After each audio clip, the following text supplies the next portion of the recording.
Hey everybody. Well, the day's finally here, right? The week is over. In fact, I think the guy upstairs gets more praise today than he does on Sundays because everybody's always on Facebook. Thank God it's Friday, right? We're all thankful for that weekend and a time to have a little bit of break and time with family. But today, I want to talk about helping people and how we can do that. So, God calls us all to give help to people in need.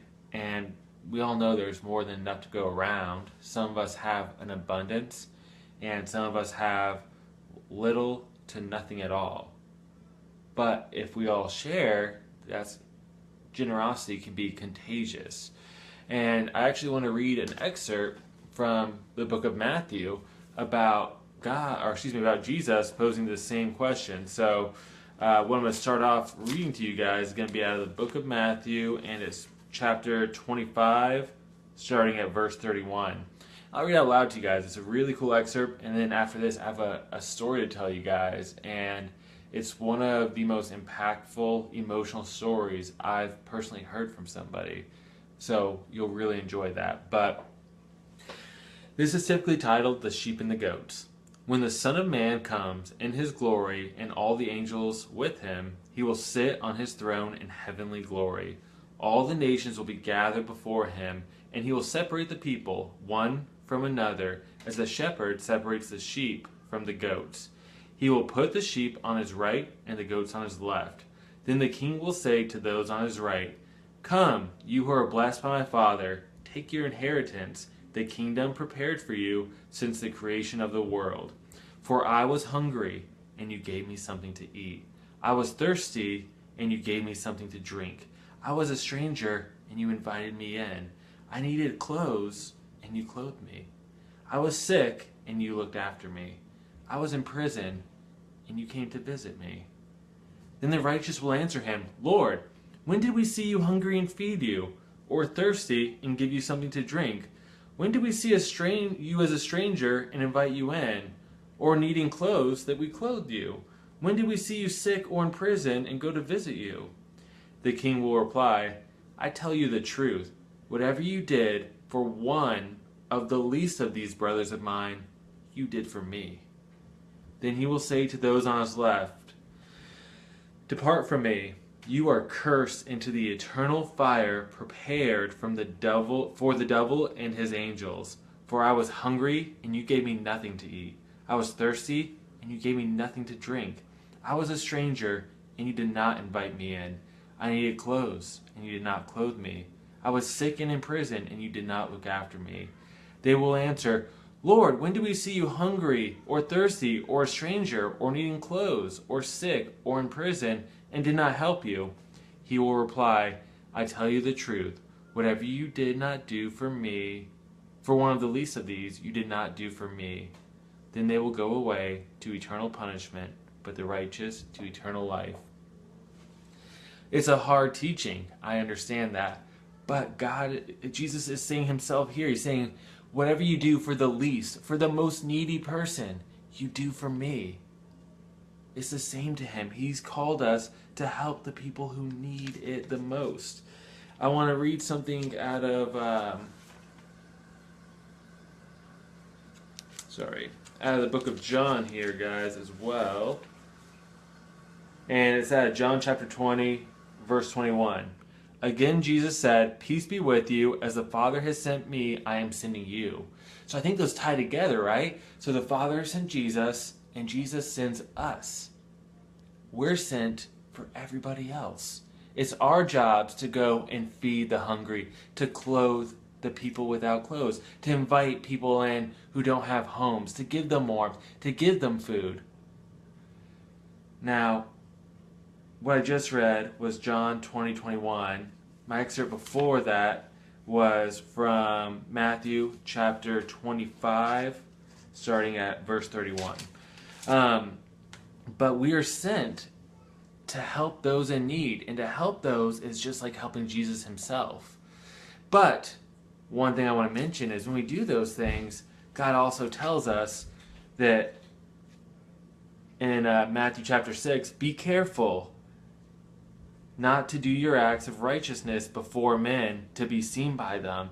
If you do, you'll have no reward from your Father in heaven. So do not do these things to praise and glorify and honor yourself, but do them with the love of God and in His name, and do it without expecting praise or anything in return.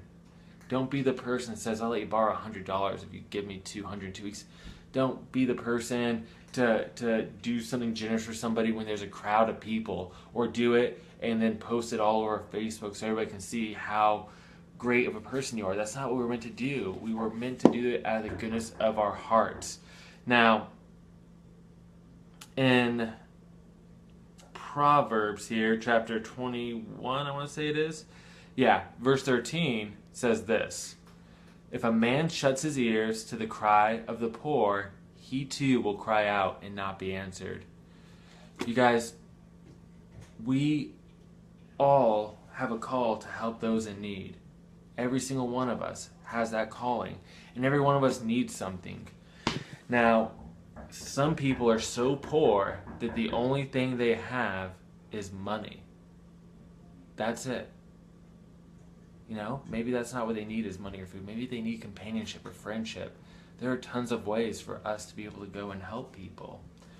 So, you know, some of us like to think that we're not very wealthy or well off, but I guarantee you there's something you can do for somebody.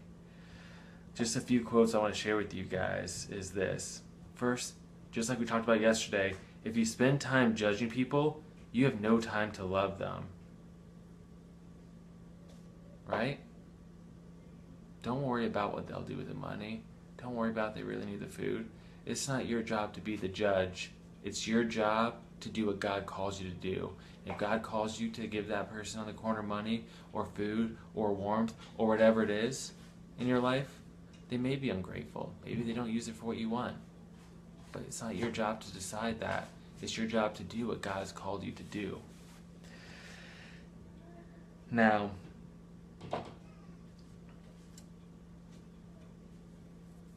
two other quotes I want to share with you guys is, we can't help everyone, but everyone can help someone. We all have someone in our lives that we can help. So don't feel like you can't make an impact because you can't feed 100 people. But be happy if you can feed just one. And a joke out for you guys is, there's probably more fruit in your shampoo than a poor man has to eat. That's the world we live in, where we're focused on needing all of these things that we don't, when somebody would just be happy to have food in their stomachs because they are so poor. Now, I told you guys I'm going to tell a story, and it's a very heartwarming story. It literally breaks my heart to tell it. But it's going to sound like a crazy story, but this is a true story that I heard from the man himself. He told me this story about his time in the mission field, and I'm telling it to you. This isn't getting backwatered down or anything. It's not a folktale, but a true rendition of what took place in his life. And I would share his name, but I know he doesn't want any of the glory and honor for what he did, but wants the glory and honor to go to God who called him to it. So, forgive me, because I typed it out because I wanted to be able to tell it as it happened to you guys. So, the man I'm speaking of, so he was a missionary, and he flew into Peru on his mission trip to spread the gospel. And he didn't get to his hotel till 2 in the morning because he had to go through customs and security, and it was really backed up. So he'd had an exhausting trip. And he lay there to go to sleep at 2 a.m. in his hotel room.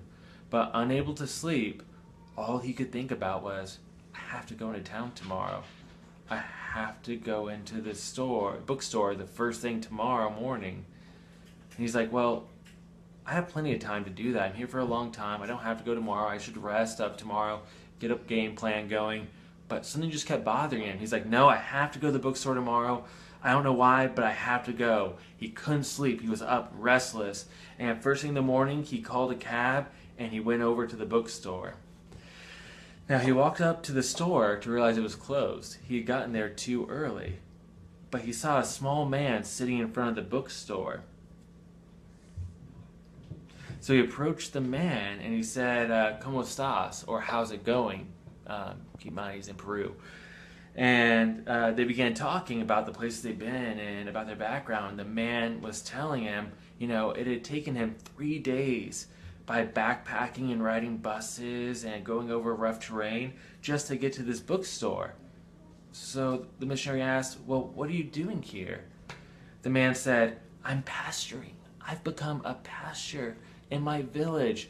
A missionary came and spread the gospel, and I became a pastor. And I've come here because my church gathered all the money it could for the last year just so we could come here and buy some books to learn more about God.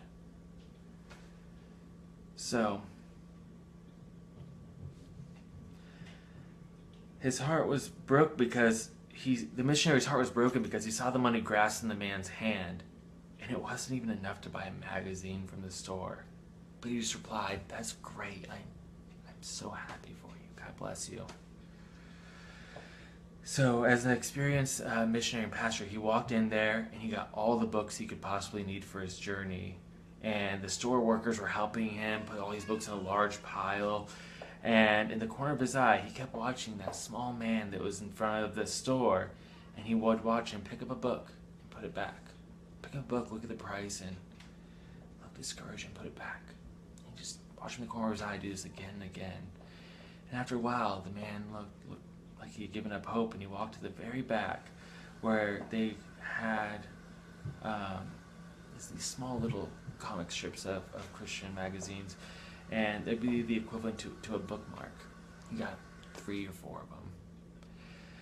Now, he walked up to the counter to buy them, and these probably cost 10 cents each. This man probably had the equivalent of $1.50 at a Barnes & Noble.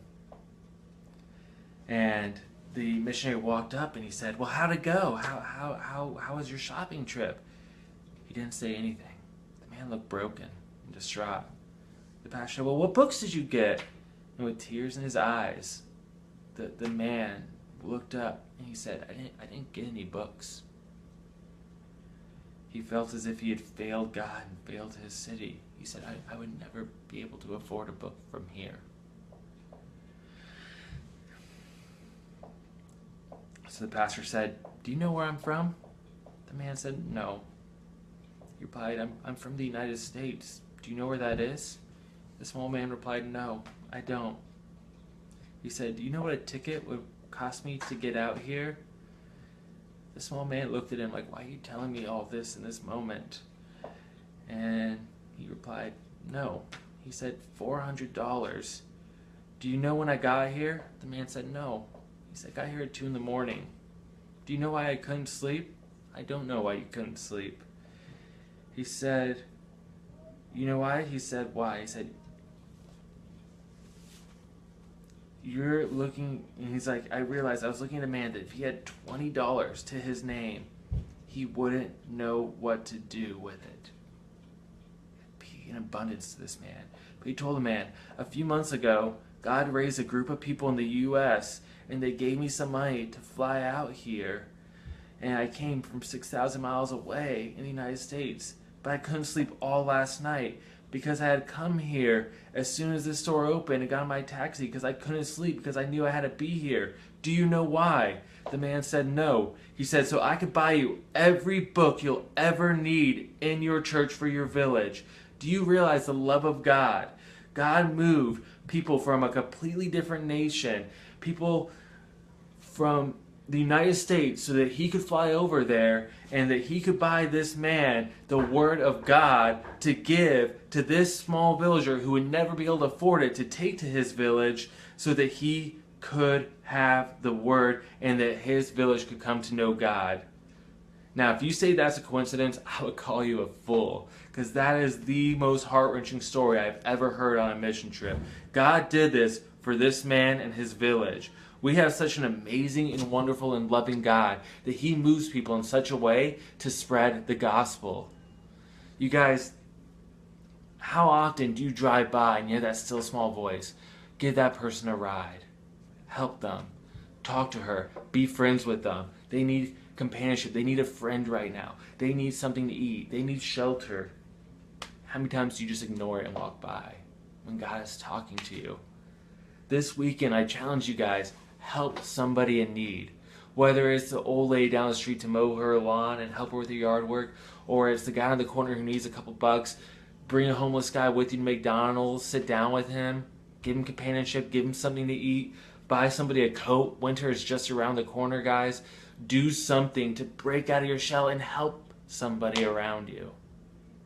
That's what we are called to do, is be there for each other. This world is a mean and nasty place, you guys. And we weren't called to do this alone. We were called to have fellowship with one another and help one another. And I know that none of us are perfectly full. We all need something in our lives. I know I do. I seek fellowship and compassionate people in my life. Friendships. That's what I am seeking. But we all have something we're seeking. And we're only going to find it when we open our hearts to help others. That's how we fill our hearts. Because it feels a lot better to help than it does to take, you guys. You guys, it means the world to me that you listen, and it's so encouraging to me. But to encourage people, we need to share this and share this video and this message. So I rely on you guys. You guys make the difference. Share this video, click that button so that more people can hear messages of encouragement every day. I do these every day at 5 p.m. every weekday, and on Sundays I post our sermons. So almost every day you'll hear something from me on here. I need you guys to share the message so we share the love, share the gospel with the people who need this in their lives, because that's what they're lacking and that's what their need is. You guys make the difference. I'm here to serve you guys. I love that you guys listen. If you ever miss one, go to my YouTube channel, Today's Disciples, for our church, and you can catch up on any sermon jams you missed, share them, or share it from here. Again, I owe everything to you guys, and I appreciate everything you do. You guys encourage me, and I can't express in words like how much it truly means to me. But thank you for listening. I can't wait to talk to you guys Monday. Don't forget to go to church this weekend, right? Sunday's football day, I know, but you got to get to church. There's plenty of churches with different service times. We're at 1:30, 56th Avenue in Union Hills at the Foothills Recreational Center. Starts at 1:30 p.m. Feel free to be there, guys. Again, I love you guys for listening, and thank you. Hope everybody has a great weekend. Spend some time with family and enjoy it. See you guys.